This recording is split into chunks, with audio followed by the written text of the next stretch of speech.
Hello दोस्तों, मेरा नाम है मोहित दिवाकर और फिनेंस आईक्यू में आपका स्वागत है। आज की हमारी वीडियो ये है पार्ट 16, ठीक है, जिसमें हम पढ़ेंगे ट्रेड पेबल्स के बारे में और बेसिकली इसके अंदर हम पढ़ेंगे क्रेडिटर और बिल पेबल के बारे में। इससे पहले मैंने 15 वीडियो और बनाई थी जिसमें मैंने डिफरेंट अकाउंटिंग टर्म्स को एक्सप्लेन किया था, तो उन्हें भी आप जरूर देख लेना। उन सब के लिंक मैं नीचे डिस्क्रिप्शन में दे दूंगा। और स्टार्ट करने से पहले जिसने अभी तक चैनल को सब्सक्राइब नहीं किया वो चैनल को सब्सक्राइब कर लो, और अगर आपको इस वीडियो के नोट्स चाहिए तो आप इस टेलीग्राम चैनल को ज्वाइन कर लेना। वीडियो खत्म होते ही मैं नोट्स अपलोड कर दूंगा।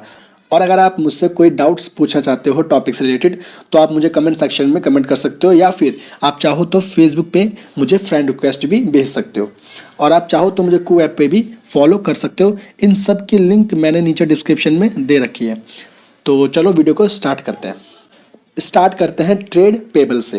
तो डेफिनेशन से स्टार्ट करते हैं। देखो डेफिनेशन क्या है ट्रेड पेबल्स की, कि trade payables are the amount payable by the enterprise against goods purchased and services taken in the normal course of business. अब मुझे पता है कि आपको डेफिनेशन ना एक बार पढ़ने में तो बिल्कुल समझ नहीं आई होगी, तो कोई बात नहीं, आपको समझना भी नहीं है। आपको सिर्फ और सिर्फ ये डेफिनेशन याद रखनी है जो मैं अब बताने जा रहा हूँ। वो है ये कि trade payable is the sum of total creditor and bill payable. इसका मतलब कि भाई जितने भी आपके क्रेडिटर हैं और जितने भी आपके बिल पेबल हैं उन्हीं के टोटल को हम क्या कहते हैं, ट्रेड पेबल कहते हैं।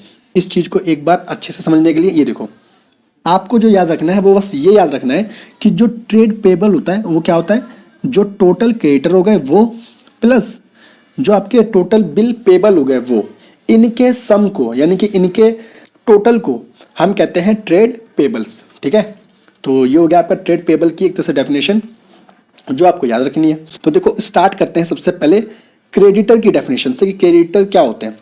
देखो क्रेडिटर को हिंदी में कहते हैं लेनदार, लेकिन आपको ना इंग्लिश में रखना है क्रेडिटर। ठीक है, देखो क्रेडिटर की डेफिनेशन क्या है। क्रेडिटर इज अ पर्सन और an enterprise to whom an enterprise owes amount against credit purchase of goods and और सर्विस टेकन। इसका मतलब क्या है, सिंपल सा बताता हूँ। देखो एग्जाम्पल आपको समझाता हूँ। मान लो कि आपकी एक कंपनी है, ठीक है, और आपने किसी दूसरे पर्सन से या किसी दूसरी कंपनी से कोई उधार में सामान परचेज किया है। तो जिस कंपनी से या जिस पर्सन से आपने उधार में सामान परचेज किया है या उधार में कोई सर्विस ली है, तो उस पर्सन या फिर उस कंपनी को हम कहेंगे क्रेडिटर। एक बार इसे अच्छे से समझने के लिए एक बार आप ये डायग्राम देख लो। मान लो कि ये आपकी कंपनी है, ठीक है। अब आपकी कंपनी ने क्या किया, एक दूसरी कंपनी से या फिर किसी दूसरे पर्सन से क्रेडिट में गुड्स या सर्विस को परचेज किया है, यानी कि उधार में परचेज किया है। तो जो ये कंपनी थी जिससे आपने परचेज किया, या फिर कंपनी जगह पे कोई पर्सन भी हो सकता है, तो इस पर्सन को या इस कंपनी को हम क्या कहेंगे, क्रेडिटर कहेंगे। इन्हीं को हम कहेंगे क्रेडिटर। तो ये था आपका क्रेडिटर किसे कहते हैं। तो उम्मीद करता हूँ कि आपको क्रेडिटर तो समझ में आ गया होगा। तो अब हम समझ लेते हैं कि बिल पेबल क्या होता है। हमने क्रेडिटर समझ लिया, अब समझ लेते हैं बिल पेबल। देखो बिल पेबल का मैं डेफिनेशन बताऊं तो वो है कि बिल पेबल, जिसे हम शॉर्टकट में बीपी भी कहते हैं, means bill of exchange accepted by a creditor the amount of which will be payable on the specified date. इस डेफिनेशन को एक बार आपको समझाने से पहले आप एक बार इस एग्जाम्पल को देख लो, फिर आपको अच्छे से वो डेफिनेशन समझ में आ जाएगी। मान लो कि ये आपकी कंपनी है, ठीक है, और मैं बता चुका हूँ कि ये है आपका क्रेडिटर, ये है आपका क्रेडिटर, क्योंकि इसने आपको गुड्स या सर्विस आपको सोल्ड करी है क्रेडिट पे। अब कई बार ऐसा होता है कि आपके क्रेडिटर को मान लो आप पे विश्वास नहीं है, आप पे भरोसा नहीं है कि आप उसका पैसा दे दोगे रिटर्न। तो वो क्या कहता है, वो कहता है कि भाई मुझे ना एक बिल ऑफ एक्सचेंज साइन करके आप दे दो। तो उस बिल ऑफ एक्सचेंज में क्या लिखा होगा, उस बिल ऑफ एक्सचेंज में आप ये लिख कर दोगे, यानी कि आपकी जो ये कंपनी है वो ये लिख कर देगी कि मैं आपका पैसा 2 महीने बाद या फिर 3 महीने बाद, जो भी आप दोनों के बीच में डील होगी, ठीक है, इस डेट को आपका पैसा रिटर्न कर दूंगा। तो ये बिल ऑफ एक्सचेंज साइन करके आप अपने क्रेडिटर को दे दोगे। तो उसे अब आप पे पूरा भरोसा जाएगा कि हाँ आप मुझे इस डेट को पैसा मेरा रिटर्न कर दोगे।